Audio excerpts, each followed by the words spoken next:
आप देख रहे हैं अल्फा डिफेंस हिंदी में आपका स्वागत है। आज के इस वीडियो में हम लोग बात करने वाले हैं भारतीय सेनाओं के लिए बनाए जाने वाले medium altitude long endurance drones के बारे में। Medium altitude long endurance category के अगर ड्रोन्स की बात की जाए तो भारत का रिसर्च एंड डेवलपमेंट इस सेगमेंट में बहुत ज्यादा कुछ कर नहीं पाए। हालांकि डीआरडीओ की तरफ से कई सारे सिस्टम्स बनाए गए हैं, लेकिन इनमें से कोई भी सिस्टम भारतीय सेनाओं की ट्राई सर्विसेज रिक्वायरमेंट को मीट नहीं कर पाए। अब रिपोर्ट निकल कर आ रही है कि आने वाले कुछ समय में भारतीय सेनाओं की रिक्वायरमेंट के लिए 87 medium altitude long endurance drone का केस फॉरवर्ड किया जाएगा और 20,000 करोड़ की लागत में अक्वायर किए जाने वाले ये ड्रोन्स इंडियन कंपनीज द्वारा बनाए जाएंगे। फिलहाल अगर भारतीय सेनाओं की रिक्वायरमेंट के लिए बनाए जाने वाले ड्रोन्स की बात की जाए तो इसमें नाम आता है इजरायली ड्रोन हेरन का, हर्मीज 900 का और डीआरडीओ के ड्रोन्स तपस और आर्चर का।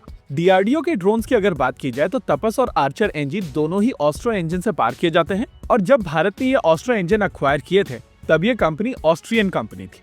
ऑस्ट्रो इंजन्स को बनाने वाली कंपनी डायमंड एयरक्राफ्ट साल 2017 में एक चाइनीज कंपनी वीफैंग एविएशन द्वारा अक्वायर कर ली गई थी। यानी कि ये दोनों ड्रोन्स आगे चलकर भारतीय सेनाओं की रिक्वायरमेंट अगर पूर्ण करते भी हैं तो भी इनके इंजन्स के साथ में परेशानी रहने वाली है और अगर आप लॉन्ग टर्म में इसको देखें तो सिचुएशन बहुत ज्यादा खराब है। आप सभी को याद होगा कुछ समय पहले डीआरडीओ की तरफ से कहा गया था कि वो आर्चर एनजी नाम के एक ड्रोन के ऊपर काम कर रहे हैं और इस ड्रोन को लेकर आइडिया था कि एक लाइटर कैटेगरी का मेल यूएवी बनाया जाए जो तपस के बराबर की परफॉर्मेंस दे पाए, लेकिन इसमें केवल एक ही इंजन का प्रयोग किया जाए। इस एयरक्राफ्ट के प्रोटोटाइप को बनाने के लिए जो इंजन यूज किया जा रहा है वो ऑस्ट्रो इंजन है, लेकिन यहाँ पर brand new Austro engine acquire नहीं किया गया है, बल्कि एग्जिस्टिंग तपस प्रोटोटाइप से एक इंजन निकाल कर उसको ओवरहॉल किया गया है और इस ओवरहॉल्ड इंजन का प्रयोग करके आर्चर एनजी बनाया जा रहा है। यानी कि सभी चीजों को ध्यान में रखते हुए अगर आर्चर एनजी टाइम से बन भी जाता है तो भी फुल स्विंग प्रोडक्शन में जाने के लिए आपके पास में इंजन्स नहीं होंगे और जिस देश के अगेंस्ट आप एक्चुअली इन एयरक्राफ्ट को यूज करने वाले हैं वो देश इन इंजन्स को कंट्रोल करेगा।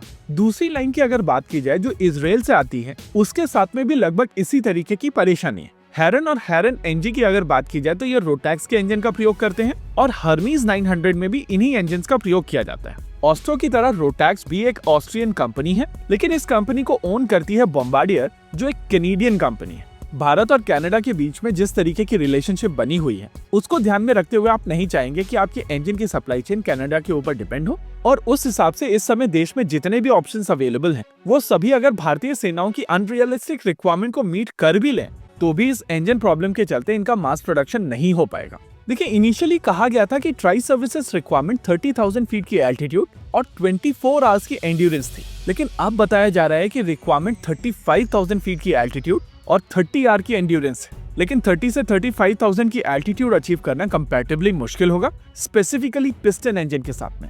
वैसे वीआरडीई की तरफ से एक 180 हॉर्स पावर का इंजन बनाया जा रहा है, लेकिन देश में जिस तरीके का इंफ्रास्ट्रक्चर है उसके हिसाब से इस इंजन को सर्टिफाई कराना मुश्किल होगा और अगर आप इसके डेवलपमेंटल ट्रायल्स को देखेंगे तो कुछ इस तरीके से इसकी टेस्टिंग की जा रही है और अगर आप बैकग्राउंड को ध्यान से देखेंगे तो आपको समझ में आ जाएगा कि एग्जैक्टली किस तरीके का जुगाड़ यहाँ पर किया जा रहा है, क्योंकि देश में इस समय किसी भी तरीके की इंजन टेस्टिंग टेस्ट बेड है ही नहीं। तो कंपनीज को सेलेक्ट करते समय भारत सरकार को दो चीजों का ध्यान रखना पड़ेगा। एक, ड्रोन का डिजाइन उनका खुद का हो, क्योंकि आने वाले समय में बहुत सारे चेंजेस आने वाले हैं और जब तक आपके पास में डिजाइनिंग कैपेबिलिटी नहीं है तब तक आप इसमें मॉडिफिकेशंस भी नहीं कर पाएंगे। वहीं पर दूसरी सबसे इंपॉर्टेंट चीज है इंजन। पिस्टन इंजन्स कोई बहुत कॉम्प्लेक्स टेक्नोलॉजी नहीं है और अगर कंपनी सही तरीके से इन्वेस्ट करे तो बहुत जल्दी ये इंजन्स बनाए जा सकते। ऐसे में जिस भी मेकर को यहाँ पर एंगेज किया जाए उसका खुद का इंजन होना चाहिए। इसी के साथ आज के इस वीडियो में रखते हैं केवल इतना ही। वीडियो को अंत तक देखने के लिए धन्यवाद। देखते रहिए अल्फा डिफेंस। जय हिंद।